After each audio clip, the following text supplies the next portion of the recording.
Hello YouTube family. So Dr. Mutahi here again, and I'm back today with also preventative care. Prevention is better than cure. That is our motto, right? So I'm here to tell you about mobile clinic as well as we continue talking. And mobile clinic channel is found on WhatsApp. It's where prevention, most of the diseases that we may not be able to talk about here, we put them there on how to prevent ourselves, and we put it in a language that you can be able to understand. So go to our channel mobile doctor _ Kenya and get to learn more. And also remember, we also do prescription in that channel, so just call us whenever you have an issue or a concern. So today I'm joined by Mr. Alan Coy. Yes, always available for this. You're talking about the mobile clinic. What do you guys really offer on that mobile clinic? Oh, in that mobile clinic, we offer educative programs. We offer campaigns for the most common diseases. We also offer consultation, like doctor consultation, in case you have a concern or a health concern, that is. And we also do prescriptions. And that is all around the country?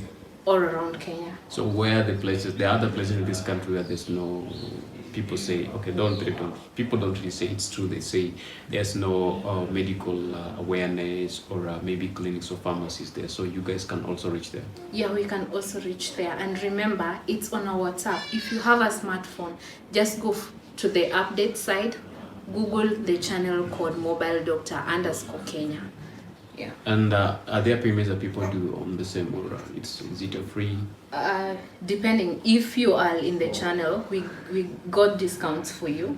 But if you have not subscribed to the channel, we do a consultation at a very low fee.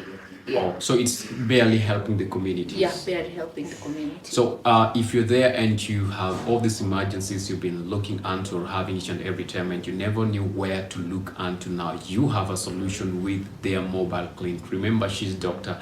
Mutahi, and she's a general practitioner with information that you need over the general health or illnesses that you go through each and every time. So please, as she said, remember to go there just on your WhatsApp status. As you do your status, there are channels down there, and there's a search button. So on the search button, you mobile doctor _ Kenya, and you get it. And join. Once you get it, just make sure you join. Once you're in the group, you will get the answers to the questions that you're looking for. Dr. Masi, we're talking about preventative measures that we need to take to make sure that we're living a healthy life. And there is this thing, a disease, a condition that has been forgotten. People don't talk about it. And this is HPV. What is HPV? Okay, HPV. By the way, thank you for saying that. It's a forgotten sexually transmitted infection. You said sexually transmitted infection? Yes, okay. A very forgotten sexually transmitted infection. Is it forgotten because there is a medication for it, or is forgotten because people are afraid of talking about it? It's forgotten because people are ignorant, and it's how it manifests. It either manifests in the middle stage or either late stage. So people are a bit ignorant, but it's killing people. Okay. Or it's complicating life. So make them understand, what is HPV? HPV is in full, it's called Human Papillomavirus. It's a virus. There's different type of infections that get us. You'll hear that a doctor telling you that it's either bacterial, a viral, or a fungal, or a parasitic. Now in this case, we are talking about viral. It's called Human Papillomavirus, and it affects us on our organs, mostly the ones that we usually use mostly during sexual transmitted. The organs that we use during she's talking about sexual organs. Yeah. Sexual part, the sexual reproductive parts. That's what she's talking about. Not just the reproductive part. Any organ that can be used as a. But what we really know most of the time.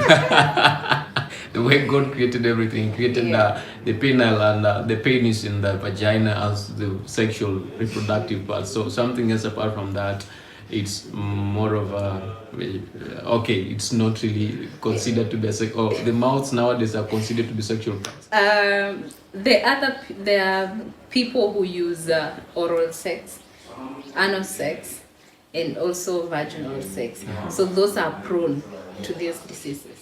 Okay. or to this virus. You're trying to tell me there's some cases you see people with some sauce on their lips and some on the tongue, and be like, "Why, bro? What is happening to you?" So might that be one of the signs of the HPV? It can be, but mostly when it's presenting as a sore, it's usually present as a wound. That is a cancerous wound. Early stages present as warts. They are growths. People call them growths, but they are just warts. Sometimes they might look like a flower. I think in this video we might insert Of there course, you for have people to see. to understand. And then so the warts, it's at the later stages, but there is also, you can get a wound in the late stage whereby now it's becoming cancerous. Oh, so you said it's generally transmitted through sexual intercourse, unprotected sexual intercourse, and even when you're protected but you've not protected yourself well, you can still get it. You can still get it. There's because contact, the contact, when you have the contact, the sexual reproductive organs come into contact, you can also get the HPV.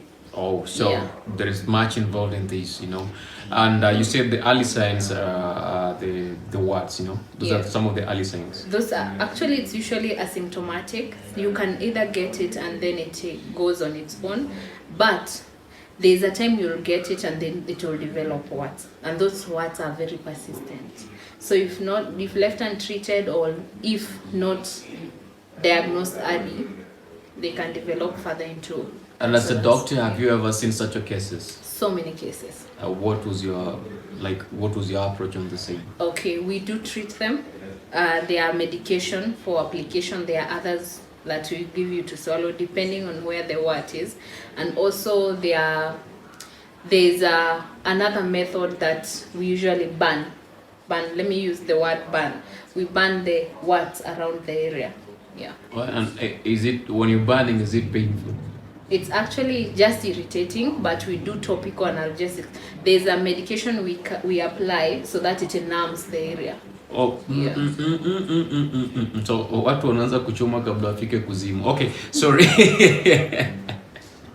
So is there a treatment that will assure you a total healing, or what happens?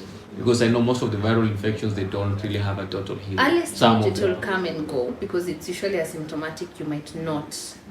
You might not even realize you have it. But when it has developed, it's really for it to completely disappear. So you just manage it now? Yeah. You have to manage it? Yeah, because the warts will keep on and off, and the worst case scenario is where you get the cancer. So, okay guys, you need to understand this. There are guys who like to do this stuff in the dark. You don't really see the cake that you're eating. So it's a high time now, before you start cutting the cake, you need to know this cake is made of caramel, name all those good things that are put over there on the cake, icing of the cake. The flour is used to bake the cake, so that when you're eating it, as you enjoy it, you also need to know what is happening with that cake. So I heard you say the advanced stage can cause cancers. Yeah. So what type of cancers are you talking about? So we have different cancers. You can either, for a male, you can get penile cancer, the cancer on the penis. You can get throat cancer or anal cancer, depending if you whatever the tool was used to. Yeah. For a female, mostly you'll get either, the first one is cervical cancer, vulval and vaginal cancer, or you can also get throat cancer. What's the difference between vulval and vaginal cancer? So the cervical cancer and vulval cancer. So in the reproductive system, we have different organs. What you see is the vulva, the lips. Allow me to call them the lips. Then inside the path, it's called the vagina. Then the end of that path, the canal, there is now the opening towards the uterus. That's what we call the cervix. Okay. Yeah. I hope you guys have understood. I know you guys always have questions on the same end. You have a common name that you usually call it a vagina that it is not. So you now know the different parts of it as you need to refer them onto. And this is to each and every person. By the way, when the doctor does a prescription, he specifically gives a prescription of what is happening to you. When you go tell another person something different, then that is a misleading information. And this mostly happens whenever you're reporting for a GBV case. Oh, not for today. We'll talk about it some other time. So when you get to that, what are some of the protective ways, preventive ways we can employ to make sure that we are freeing ourselves from this type of cancer or this type of disease, HPV? It's all about practicing safe sex. And in this case, you're not talking just condom. We're also talking being faithful to your partner. Have one partner, because you don't want to go getting different strains from different people. So have that one partner, be faithful to that one partner. Then if you're not married, use practice safe sex in terms of condom. Condom doesn't literally prevent it 100%, but at least it can reduce the amount of doses you're giving out. So yeah, we're living in a generation where things are not as we say. We would like to say them, but it doesn't really happen. Using a condom will be easy for people, but having one sexual partner is something that we don't embrace nowadays. Then I think it's the high time people get to know that it's good to be faithful, or it's good to have that one partner, because there are different things out there you can get. And if people get to know that, they will prevent a lot of diseases. Okay, you'll stop bothering us each and every time with your calls that hey daktari, niko hivi na hivi na hivi na hivi. But okay, we paid school fee for that, so don't worry. We need those calls more and more, because that is how we get a living and pay our rent in this city that we call Nairobi and any other place we are at. And so as she says, we say that prevention is better than cure, and you can only prevent yourself if you have the knowledge. Now we are giving the knowledge that you need to know on how to prevent yourself. Why can't you just do whatever we are talking about? I've never had a story of where the doctor says that this person died because of lack of sex, but they die of diseases caused by sex. Yeah. So the choice is yours. Need to know how to do it. Do it the right way, do it the wrong way, and everything happens. So remember at Mobile Doctor, when you're doing a consultation, you can even do a photo of what you want to say. And we are totally confidential. We observe privacy at a very high speed. So make sure that you subscribe to this channel, like and share, so that you can get more and more tips on how to prevent yourself. The next time we'll be doing other conditions. Ensure that once you subscribe, you'll get the notification. Thank you. Beautiful. Till next time we meet, same place, same time. We love you all.